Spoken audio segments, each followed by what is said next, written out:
इस वक्त जियोपॉलिटिक्स में। इसके अलावा बहुत कुछ, आइए जानते हैं इन खबरों को विस्तार से। जैसा कि यूक्रेन और रूस की लड़ाई लगातार भड़काने की कोशिश शुरू से किया अमेरिका और ब्रिटेन ने, और इस युद्ध को उस जगह तक पहुंचा भी दिया। आज की डेट में जब यूक्रेन के राष्ट्रपति बड़े बड़े भाषण देते हैं अलग अलग संसदों को, कभी अमेरिका की संसद को, कभी यूके की संसद को, तो सारे ताली बजाकर खड़े होकर अभिवादन करते हैं। लेकिन क्या कभी सोचा है कि तालियां बजाकर अभिवादन करके सिर्फ यूक्रेन को एक बलि का बकरा बनाया जा रहा है? उससे कुछ और ज्यादा नहीं हो रहा है। तबाह तो आखिरकार यूक्रेन ही हो रहा है, बर्बाद तो आखिरकार यूक्रेन ही हो रहा है। भले ही ये दोनों देश अभी भी आग पे आग लगाए जा रहे हैं, रूस के खिलाफ निंदा प्रस्ताव पे प्रस्ताव लाए जा रहे हैं, और ये वो देश हैं, दोनों देश, जो भारत के ऊपर भी लगातार दबाव बना रहे हैं कि आप रूस के खिलाफ बोलो। कभी अमेरिका की तरफ से बयान आता है कि इतिहास माफ नहीं करेगा भारत को, तो कभी यूके के मिनिस्टर की तरफ से बयान आता है कि भारत हमारा ट्रेड पार्टनर जरूर है, लेकिन भारत गलत कर रहा है, भारत को सोचना चाहिए कि भारत किसकी साइड में खड़ा है। तो आप देखेंगे ये दोनों देश ही हैं जो भारत के ऊपर बहुत ज्यादा दबाव बनाने की कोशिश कर रहे हैं। और तीसरे देश जापान की तरफ से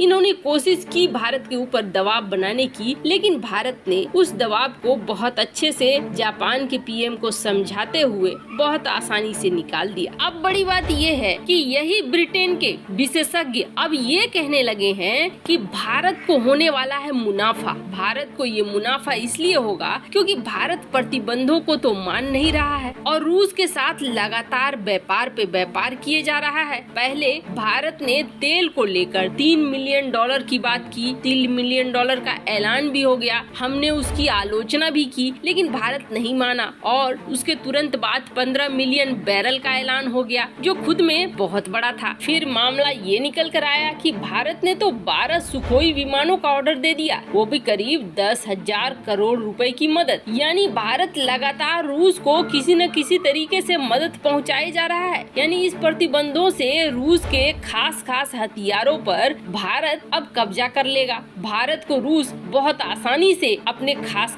हथियारों को दे भी देगा, और ये बात अब यूके के विशेषज्ञ मानने लगे हैं। और इसका दिख भी गया क्योंकि रूस के राजदूत ने सीधे सीधे भारत को S-500 के लिए प्रस्ताव भी दे दिया। मतलब पश्चिमी दुनिया अब ये देख रही है कि भारत जिस विदेश नीति पे चल रहा है उस पे तो भारत को सिर्फ फायदा ही हो रहा है और हम भारत का फायदा नहीं उठा पा रहे हैं। वैसे आपको बता दें, भारत को बचा कर रखा है इंडो पैसिफिक मामले में इस्तेमाल करने के लिए अमेरिका और यूके ने। यही वजह है कि भारत की इस अलग विदेश नीति पर इन देशों ने अभी तक कहर कर पाने की कोशिश नहीं की है। लेकिन देखिए, ऐसा है कि ये देश इतनी आसानी से पुरानी नीतियों पर नहीं चल सकते हैं। जब भारत ने रूस की मदद करनी शुरू की थी, तब अमेरिका और यूके में जो आम लोग थे उनकी कई सारी गलत अवधारणा, गलत सोच निकल कर सामने आई, जिसमें दिखा कि वो ये मानते हैं कि हम जो पैसे देते हैं मदद के तौर पर भारत को,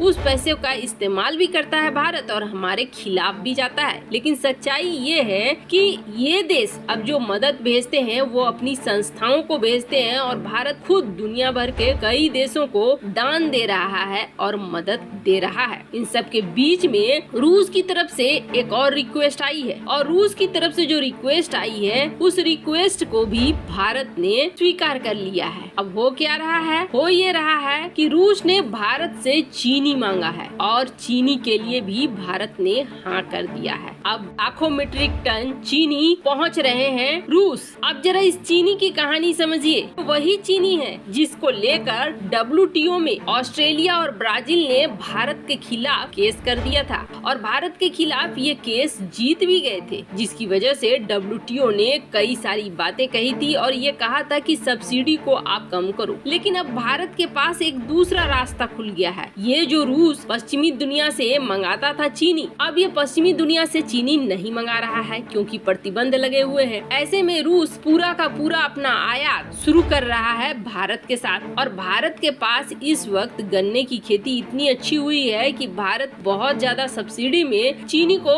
अंतर्राष्ट्रीय मार्केट में बेच रहा था। लेकिन इसे देखकर WTO में ब्राजील और ऑस्ट्रेलिया ने केस कर दिया था। अब भारत अपने चीनी का एक एक बड़ा हिस्सा रूस की तरफ भेज रहा है। लेकिन ये मत समझिए कि भारत सिर्फ रूस की समस्या को दूर कर रहा है, बल्कि अब तो ये जो देश देख रहे हैं आप, तुर्की, Bosnia, Sudan, Nigeria, Iran, Egypt और यहाँ तक कि चीन, ये सारे इस वक्त भारत की शरण में आ चुके हैं और ये भारत से मांग रहे हैं सबसे बड़ी मदद। और अगर आपको बता दें, भारत ये मदद नहीं करता है तो ये देश भूखे मरने की नौबत पे आ जाएंगे, क्योंकि इस वक्त और कोई सहारा नहीं बचा हुआ है। भारत के लिए ये एक ऐसा मौका है जहां भारत बहुत अच्छे व्यापार को न सिर्फ अंजाम देगा, बल्कि बहुत अच्छी कमाई भी करने वाला है। जब से ये रूस और यूक्रेन का युद्ध शुरू हुआ है, तब से भारत को एक मौका जरूर मिल गया है। पश्चिमी देश भले हथियारों को बेच बेच कर कमा रहे हो पैसे, लेकिन भारत के लिए बड़ा मौका आया है और वो मौका आया है गेहूं के रूप में। आपको बता दें, यूक्रेन और रूस दुनिया के सबसे ज्यादा गेहूं उत्पादन करने वाले देशों में आते हैं। ये ही दुनिया के सारे देशों को गेहूं सप्लाई करते हैं। अब जहां रूस के ऊपर तो लग गया है प्रतिबंध और प्रतिबंध की वजह से रूस के गेहूं को कोई खरीद नहीं रहा है, वहीं बात करें यूक्रेन की, तो यूक्रेन की जमीन इस वक्त खुद युद्ध में फंसी हुई है और कई ऐसी फसलें हैं जो कि बर्बाद हो चुकी हैं। इसलिए यूक्रेन भी न तो